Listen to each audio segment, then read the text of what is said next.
Assalamualaikum warahmatullahi wabarakatuh. Perkenalkan, nama saya Regina Oktaviani dari kelas 12 OTKP 2 SMK Negeri 1 Tanggeng. Nah, jadi dibuatkan video ini yaitu untuk memenuhi salah satu tugas dari Ibu Ayu Ainun Munaji, mata pelajaran Administrasi, Humas, dan Keprotokolan. Dikarenakan sekarang sedang ramainya dengan penyakit COVID-19, maka dari itu kita semua harus menjalankan seluruh kegiatan dari rumah. Nah, termasuk belajar mengajar ini. Jadi di SMK Negeri 1 Tanggeng juga kegiatan belajar mengajar menggunakan sistem daring atau dalam jaringan dan menggunakan aplikasi Edmodo. Dan inilah salah satu tugasnya yang diberikan oleh guru kepada kita semua selaku murid SMK Negeri 1 Tanggeng. Baik, langsung saja kita ke pembahasan.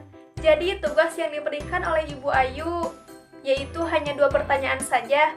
Yang pertama, apa saja sih langkah-langkah untuk mempersiapkan rapat? Dan juga yang kedua, siapa saja sih orang yang terlibat dalam rapat tersebut? Nah, jadi pada kali ini saya akan mencoba untuk menjelaskan atau memaparkan kedua pertanyaan ini. Langsung saja, mari kita bahas. Sebelum kita membahas tentang langkah-langkah untuk mempersiapkan rapat dan juga orang yang terlibat dalam rapat, kita harus tahu dulu apa sih rapat itu. Nah, jadi rapat itu adalah sekumpulan 2 orang ataupun lebih untuk memutuskan suatu tujuan. Setelah saya mengumpulkan dari berbagai sumber di internet, saya mengumpulkan sebanyak 12 langkah.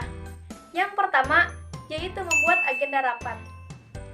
Jadi, sebelum melaksanakan rapat, kita harus membuat terlebih dahulu agenda rapat. Apa sih agenda rapat itu? Agenda rapat ini merupakan pokok-pokok permasalahan yang akan dibicarakan di dalam sebuah rapat tersebut. Yang kedua, menentukan peserta rapat. Dari agenda yang sudah dibuat, kita sudah menentukan peserta rapat siapa saja yang akan diundang. Kemudian kita ajukan kepada pimpinan rapat apakah ada penambahan ataupun pengurangan peserta rapat.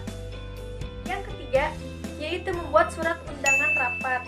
Surat undangan rapat ini bersifat pemberitahuan. Jadi, di surat undangan ini tercantum waktu dan juga tempat dilaksanakannya rapat tersebut.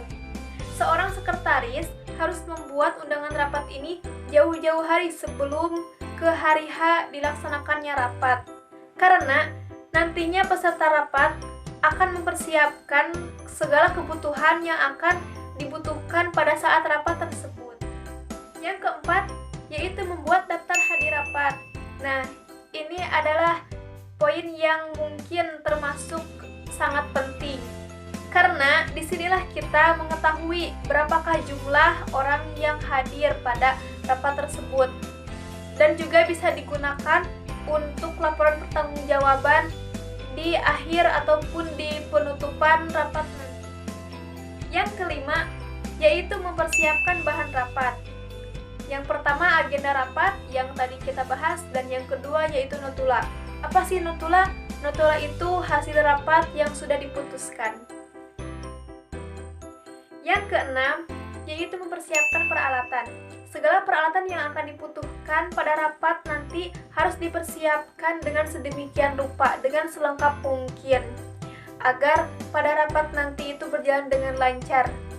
Contohnya seperti whiteboard ataupun papan tulis putih, spidol, penghapus, ballpoint, bloknot, printer, LCD projector, laptop, komputer, dan lain sebagainya. Yang ketujuh, mempersiapkan ruang rapat. Di poin ini, sekretaris harus memastikan terlebih dahulu peserta rapat yang akan hadir. Jika peserta rapat yang akan hadir itu sedikit, maka bisa menggunakan ruang rapat di kantor. Tetapi jika jumlah peserta akan hadir yaitu banyak, maka sekretaris harus mempersiapkan sebuah gedung ataupun hotel untuk dijadikan tempat rapat tersebut. Bila rapat tersebut menggunakan tempat gedung ataupun hotel, maka sekretaris pun harus mempersiapkan akomodasi, penginapan, konsumsi, dan lain sebagainya. Yang kedelapan, akomodasi ataupun penginapan. Jika rapat tersebut menggunakan tempat di perhotelan ataupun di gedung, maka sekretaris harus mempersiapkan penginapan dan juga akomodasi ini seperti pemesanan tempat, pembagian kamar, dan lain sebagainya. Yang kesembilan, yaitu transportasi. Jika tempat rapatnya jauh dari penginapan ataupun hotel ataupun dari rumah kita, maka kita sebagai sekretaris harus mempersiapkan transportasi ini. Bila perlu, menyewa bis ataupun menyewa mobil seperti itu. Yang ke-10, yaitu konsumsi. Jika rapat menggunakan waktunya yang sedikit, maka biasanya sekretaris mempersiapkan konsumsi berupa snack ataupun makanan ringan. Tapi jika waktunya rapat itu banyak ataupun lama, misalnya beberapa hari, biasanya sekretaris mempersiapkan dengan makanan berat seperti makan pagi, makan siang, makan sore, makan malam. Yang ke-11, yaitu kesehatan. Jika rapat dilaksanakan lebih dari 1 hari, maka hendaknya seorang sekretaris harus mempersiapkan bagian unit kesehatan agar kondisi para peserta rapat terjaga dan juga tetap stabil supaya dapat mengikuti jalannya rapat dengan baik. Yang ke-12, yaitu pengecekan persiapan terakhir. Biasanya seorang sekretaris sebelum melaksanakan rapat itu diadakan pengecekan persiapan semuanya.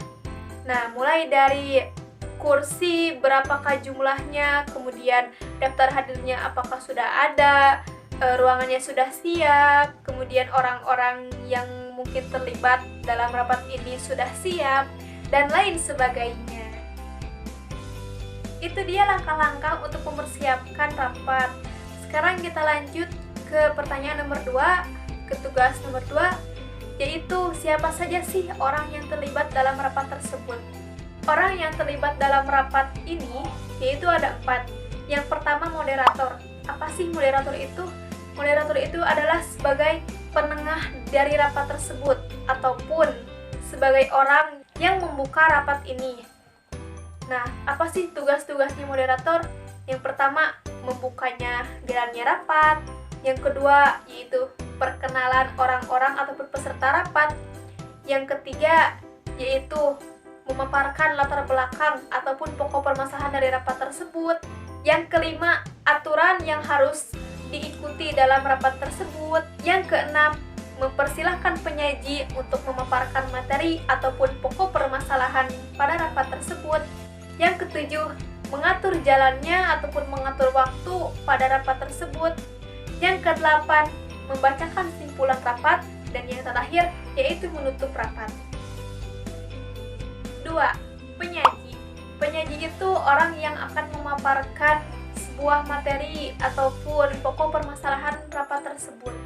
Tugasnya yaitu menyusun makalah ataupun materi rapat, menyajikan ataupun menyampaikan materi secara jelas dan juga bisa dimengerti oleh peserta rapat. Dan yang terakhir, menanggapi ataupun menerima kritik, saran, dan juga pertanyaan dari setiap peserta rapat. 3. Notulis. Orang yang mencatat segala hal-hal tentang rapat tersebut. Adapun tugas-tugasnya yaitu menulis pokok-pokok permasalahan dalam rapat tersebut, membuat simpulan sementara, dan membuat laporan lengkap hasil rapat tersebut yang akan dipertanggungjawabkan oleh seorang pimpinan rapat. 4. Peserta rapat. Tugas peserta rapat itu yang pertama, memahami isi materi dengan baik, kemudian memberi masukan dengan baik, dengan bahasa yang sopan dan juga jelas dan tidak berbelit yang mudah dipahami oleh orang lain, memahami aturan, dan juga menghargai pendapat orang lain, dan yang terakhir, menghindari sifat emosional. Nah, jadi itu dia pemaparan ataupun pembahasan materi dari saya.